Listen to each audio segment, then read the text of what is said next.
1996, 3 partidos políticos. Viene el Partido de la Liberación Dominicana con un 13%, ayuda a Balaguer, gana la presidencia el Leonel Fernández. En el año 2000 ha sido la única vez, luego de esa contienda electoral, que nosotros pudimos ver 3 partidos políticos sólidos. Bueno. Estamos hablando de un 20 y pico de % del Partido Reformista, con Balaguer ya con 90 y tantos años de edad, un PLD con un 20 y pico de %, y así no pasa el partido de oposición que dejó Peña Gómez, no pasa en la primera vuelta. Lo que pasa es que Balaguer y deciden entre los partidos entre los partidos mayoritarios en ese momento dejar a Hipólito que pase para no generar una segunda vuelta. En el 2000. No había, en ese escenario, la política estaba con esos 2 líderes, Leonel Fernández, Joaquín Balaguer y Danilo Medina, que estaba optando, y Jacinto Peinado. El presidente Bosch, que estaba vivo también. Pero el contexto que te quiero llevar es, ahora hay algo similar desde hace 24 años. Similar.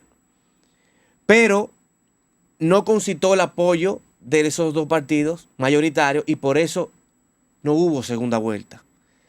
La pregunta, ¿está lista la oposición para no dejar a Luis Abinader pasar en la primera vuelta? ¿Y está lista la oposición para llevar el triunfo en esta contienda electoral? Lo que estamos hablando del inicio. Si se cohesionan y logran en estos 20 y tantos de días motorizar sus tropas y hacer que el 70% del padrón electoral dominicano, como sucedía históricamente, vote, van a tener una segunda vuelta. Y me parece que si tuvieran una segunda vuelta, se sentirían en otro ánimo, y si se sientan en otro ánimo, pues hay una mayor participación. O sea que hay posibilidad. Pero eso es si hacen la tarea. Ahora, si las elecciones fueran hoy, que no lo son. No lo son. Si fueran hoy, yo creo que el presidente Abinader ganaría en una primera vuelta. Por ejemplo, en el 12, Hipólito le llevaba 20 puntos a Danilo. Pero se sucedió algo. Entonces, ahí estamos. En el 12, ¿qué sucedió? Bueno, que vimos que el presidente Mejía le llevaba 20 puntos al presidente Medina, y el presidente Fernández se integró a la campaña con los famosos 3 frentes. Los 3 frentes eran la doctora Margarita Cedeño de Fernández, el presidente Fernández, en ese momento de Fernández, el presidente Fernández y Danilo Medina.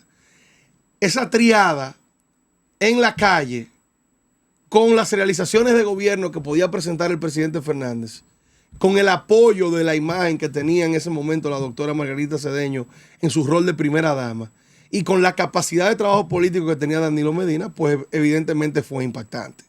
Y eso hizo que Danilo pudiera ripostar y pudiera pasarle en la última curva antes de entrar a la meta al presidente Hipólito Mejía.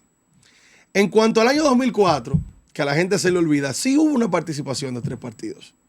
Participó el PLD, participó el PRD con Miguel Vargas y participó el Partido Reformista con Eduardo Estrella, que en ese momento estuvo bien posicionado y hasta los últimos 2 meses de campaña tuvo un 20 y tanto %. Entonces inició un desprendimiento del reformismo en esa época con don Carlos Morales Troncoso, vino el apoyo de don Jacinto desde Miami, que ya se encontraba enfermo, y eso hizo que bajara hasta un 13%, pero sacó un 13%. Jacinto apoya a Leonel. Precisamente se van. Entonces, bajó a un 13%, pero un 13% es importante. Importantísimo. Y eso fue lo que sacó el Partido Reformista. Por eso se pasaron tantos años con las mejores carteras. Entonces, ya luego en el 8 sí participan por primera vez. Aunque también el Partido Reformista llevó a un candidato presidencial que en ese momento fue don Amable Aristis Castro, que en paz descanse. Fue el candidato del año 2008, pero ya no tenían esa capacidad electoral, ya venían muy disminuidos. Durante ese periodo de gobierno del 4 al 8 se fue desmembrando aún más el Partido Reformista, y Amable básicamente fue solo, que si mal no recuerdo ni siquiera sacó el 5%, y ahí buscaron la fórmula de poder mantener al Partido Reformista como mayoritario. Y ya entonces luego del 12 aquí sí tuvimos participando solamente con 2 partidos. Entonces hay que ver cuál va a ser el comportamiento. La del año 2020 yo nunca la tomo como parámetro, porque en el 20 hubo una situación muy especial.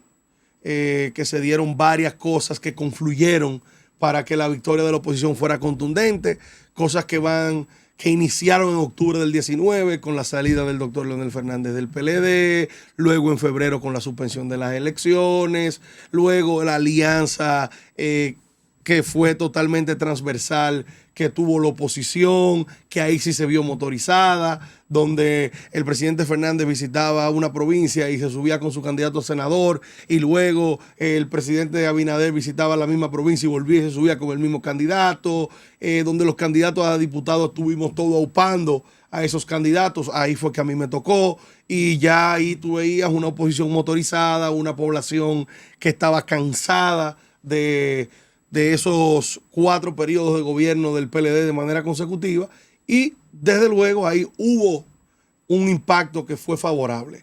Ahora hay que ver con estos 3 partidos si vamos a volver a la historia, de que nos vamos a reducir a 2, de que van a poder lograr una segunda vuelta, o que definitivamente van a terminar haciendo lo que han ido haciendo, se van a disminuir y el gobierno va a ganar en una primera ¿Qué pasa si en el 2020 hubiera habido segunda vuelta? ¿Quién hubiera ganado?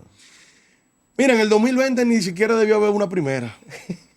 En el 2020, si el curso natural de la historia hubiese seguido su ritmo, el PLD hubiese ganado en la primera vuelta. De manera abrumadora. Si hubiesen dejado que el doctor Leonel Fernández ganara, como estoy totalmente claro que las ganó, sus primarias, y pasan, no pasa a una segunda vuelta. Si por el contrario, por lo que fuese, si hubiese dejado al candidato Gonzalo Castillo y el presidente Fernández no se va y se llega a un entendimiento con él, tampoco hubiese existido una segunda vuelta, porque el PLD iba a ir de manera cohesionada con una maquinaria política engrasada que hubiese hecho que se hubieran mantenido en el poder tal vez hasta este periodo. Pero no fue lo que sucedió, y al no ser lo que sucedió, nunca se tuvieron los números por una segunda vuelta. El presidente Fernández se alió al PRM en ese momento a nivel senatorial y a nivel municipal con una fuerza de reciente creación, y tuvo el éxito que tuvo.